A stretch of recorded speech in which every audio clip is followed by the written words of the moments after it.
Bom, eu vou contar a história de Jean Grey. Jean Grey é filha de um professor de história que se chama John Grey e a sua esposa se chama Elaine.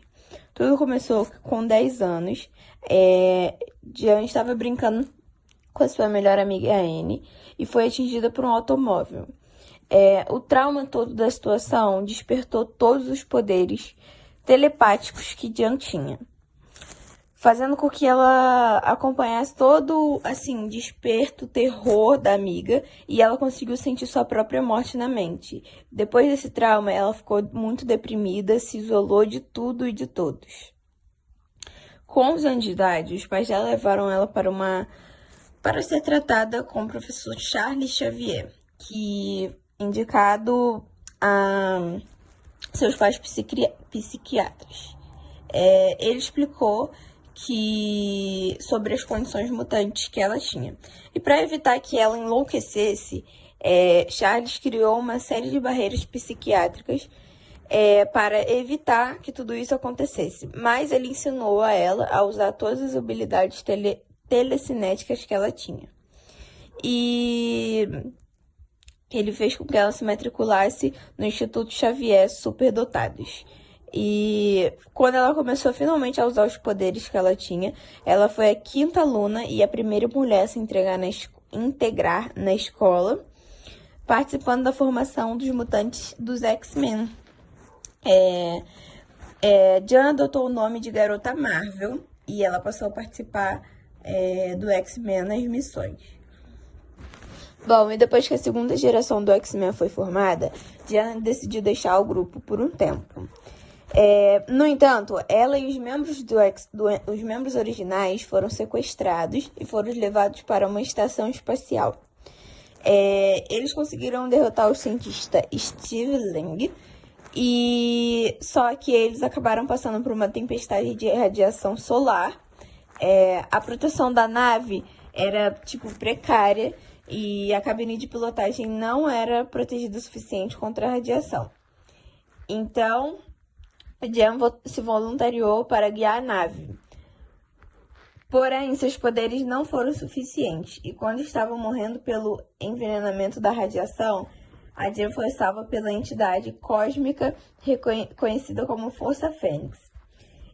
A Força Fênix levou a nave relativamente salva até a Baía Jamaica, que fica em Nova York, onde explodiu após os X-Men terem saído. Sem Jean, acreditavam que ela não poderia ter sobrevivido. Quando eles voltaram à Terra, Jean estava muito mudada. Eles acreditavam que era por conta da radiação que ela tivesse entrado em contato. O nome de Fênix, Jean se tornou uma semidusa, até que ela caiu nas garras de um mestre mental, um mutante que tinha poderes de ilusão. O mestre tinha o intuito de corromper a alma de Jean, né, e transformar ela em uma rainha negra. Bom, Jean havia morrido, ou era assim que se pensava, né? Meses depois do suicídio de Jean na Lua, um casulo foi encontrado no fundo da Baía Jamaica. Dentro dele estava o corpo de Jean Grey. Bom, testes genéticos e psiquiatras atestaram que aquela era, sim, Jean Grey. Jean Grey foi resgatada de seu estado e ela renasceu das cinzas, assim como uma fênix. Com seus poderes telepáticos adormecidos, mas estavam mais fortes do que nunca. Jean se reuniu aos X-Men original e formou o X-Factor, com o intuito de ajudar os mutantes ao redor do mundo. Depois disso, Jean passou por várias experiências após retornar para o X-Men, o que incluiu seu casamento com Scott e uma viagem para o futuro. Então, para resumir um pouquinho, Jean Grey, ela pretende, né, hoje em dia, ficar no futuro para tentar corrigir os erros que ela teve no passado. E também ela acredita que todas as coisas ruins que suportaram não fossem em vão. Então, ela preferiu ficar no futuro. Eu vou falar um pouco sobre os poderes da Jean Grey. Primeiro poder é a absorção de energia. A Jean Grey foi afetada pela Fênix Negra. Com isso, ela tem a habilidade de manipular a energia, capaz de absorver ela para si mesma. Também tem um controle sobre a vida e realidade. Ela tem a habilidade de poder controlar e manipular a própria energia vital, tirando e dando vida ao outro. Também tem o poder da ressurreição. Ela sempre volta à vida em alguns momentos, graças à sua conexão com a Fênix Negra, tornando-se poder conectando ela e ressuscitando também outras pessoas. Também tem a Fênix Psíquica, que é capaz de afetar a mente de sua vítima de maneira diferente, podendo causar muita dor e manifestar por todo o corpo causando a morte cerebral. Também tem a Pirocinese Cósmica, que ela pode ser como um fogo que queima de maneira intensa, consumindo inteiramente seu alvo. E também tem a transmutação, que ela altera a estrutura molecular de alguém. Ela pode simplesmente desintegrar o corpo dessa pessoa só no pensamento. A forma psiônica, ela consegue transformar o seu corpo em pura energia psiônica, uma combinação inédita de sua telepatia e telecinese. Também um dos poderes mais conhecidos é a possessão mental, que ela pode controlar as pessoas pela mente, como manipulando sua memória, pode apagar e implantar memória.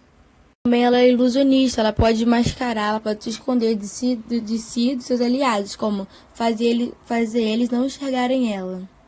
E também um dos mais famosos é a empatia, que a Jean consegue se comunicar pelo cérebro com outras pessoas conversando mentalmente.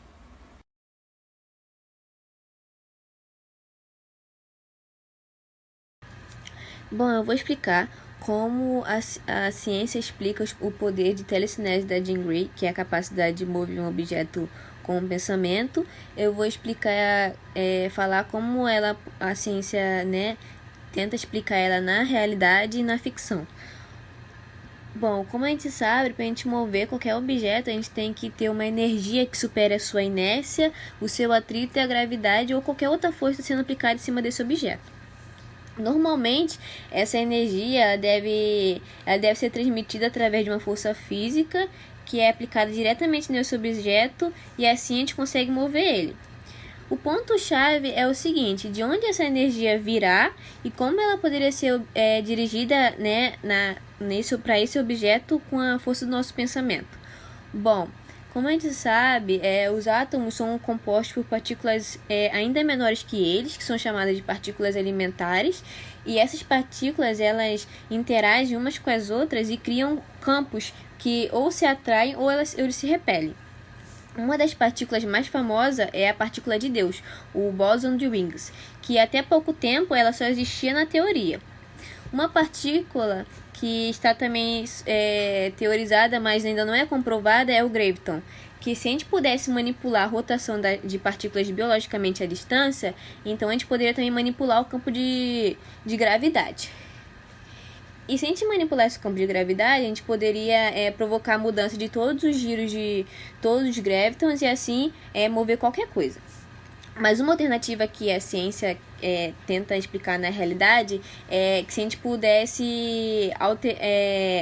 pudesse mudar a gravitação em torno do objeto e assim a gente conseguiria, né, fazer com que ele levitasse, né, se movesse com a força do nosso pensamento.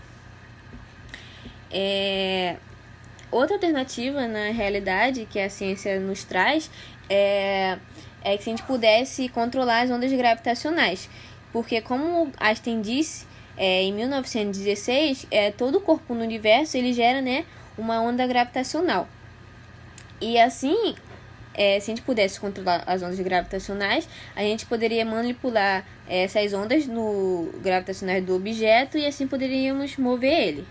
Agora, entrando na ficção, né, a ciência explica o seguinte: que pode-se dizer que existem pequenas criaturas que estão em todos os lugares, mas elas são indetectáveis, mas elas coletivamente elas são muito fortes e conseguem mover objetos. Elas são muito fortes para mover objetos e como elas estão em todos os lugares, elas também as pessoas, né, têm elas no cérebro. E assim, com elas no cérebro e elas nos objetos, a gente pode comunicar umas com as outras e essas criaturas são capazes de, com essa conexão, mover o objeto. Bom, eu vou falar sobre um dos poderes da Jean Grey, que é a telepatia. Inicialmente, podemos dizer que a telepatia se refere aos pensamentos, às emoções ou atitudes alheias, que são transmitidos a outras pessoas através da mente, ou seja, sem a utilização do corpo.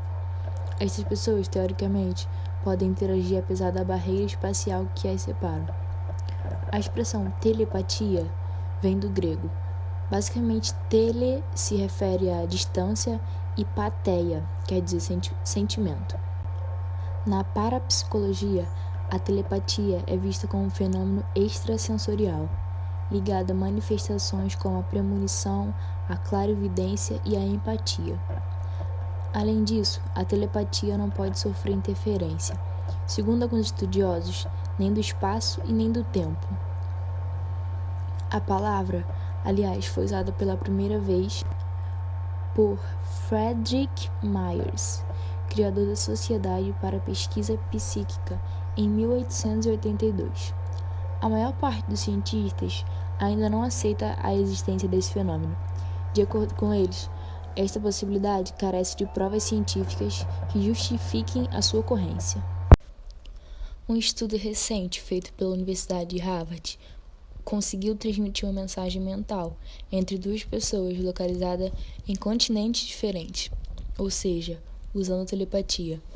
Primeiramente, os cientistas colocaram eletrodos nos dois pacientes, com análise das correntes elétricas do encéfalo. Um deles estava na Índia e o outro na França. Além disso, os dois indivíduos pensavam em palavras simples, como oi e tchau, e o exame traduzia esses pensamentos em números binários. Os eletrodos, então, enviavam esse código por internet para a máquina localizada no outro continente, e ela fazia a tradução da palavra.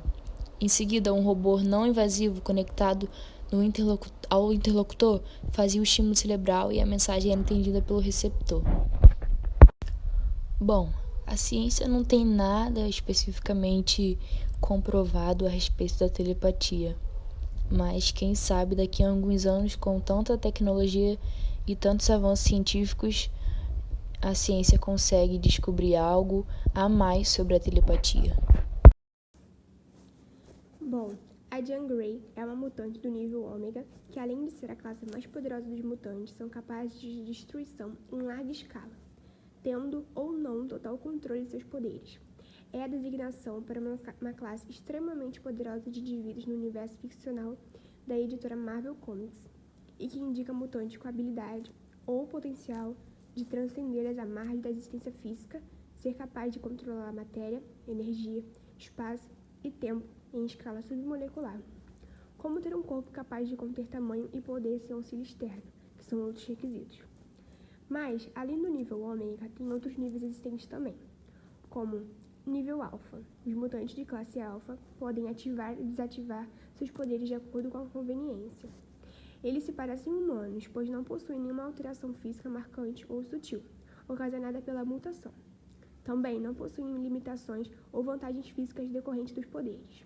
Suas habilidades geralmente têm utilidade ofensiva ou defensiva e não crescem com o tempo. Porém, o treinamento constante pode fazer o alfa descobrir novas formas de manifestar seu poder. Estima-se que menos de 10% da população mutante seja de classe alfa. Nível beta. Os mutantes de classe beta não podem desativar seus poderes, pois eles não têm esse controle. Eles deveriam se passar por humanos normais e ter uma vida tranquila se não fosse alguma alteração sutil ou marcante em sua condição física. Os betas não estão abaixo dos alfas em escala de poder, mas as falhas de controle sobre suas habilidades ou as possíveis alterações físicas são sempre uma desvantagem social. Seus poderes costumam ser mais ofensivos que defensivos. Nível gama. Os mutantes da classe gama, assim como os betas, não estão abaixo dos mutantes alfas em hierarquia de poder. Eles também não podem desativar seus poderes e não podem se passar por humanos, pois as alterações físicas são marcantes, não podendo ser escondidas com facilidade. A cor da pele, caudas e escamas, tamanho dos membros, asas, chifres, enfim, a fisionomia e a anatomia dessa classe os identificariam explicitamente como mutantes. Seus poderes, assim como comumente, têm utilidades tanto ofensivas quanto defensivas, deixando-os na mesma categoria de perigo que os alfas e betas. Nível Delta. Os mutantes de nível Delta são fisicamente como os mutantes Alpha, considerando que eles não possuem um traço físico marcante que os impediriam de se passar por humanos. Porém, o que fazem eles serem do nível Delta é que seus poderes não são fortes ou muito significantes. Eles não são nem ofensivos, muito menos defensivos, sendo, no geral, habilidades super ampliadas que dão aos Deltas alguma vantagem em relação a demais classes. Sorte, inteligência, engenhosidade, premonição, decodificação de linguagem são alguns tipos de poderes Delta. A maior parte da população mutante de classe Delta e não apresenta nenhum grau de ameaça por causa de seus poderes. E o nível Epsilon. Os mutantes de classe Epsilon não podem passar por humanos. Suas mutações influenciam diretamente sua aparência física, fisiológica e anatomicamente. No geral, não possuem poderes defensivos ou ofensivos e, diferente dos deltas, não possuem poderes significativamente úteis. Muito pelo contrário, seus poderes tendem a trazer desvantagens na maioria dos casos e são completamente inúteis em qualquer questão de combate. Orelhas de macaco, mudar a cor de pele para roxa, pele gelatinosa são exemplos de poderes Epsilon. Cerca de 20% da população mutante são Epsilon.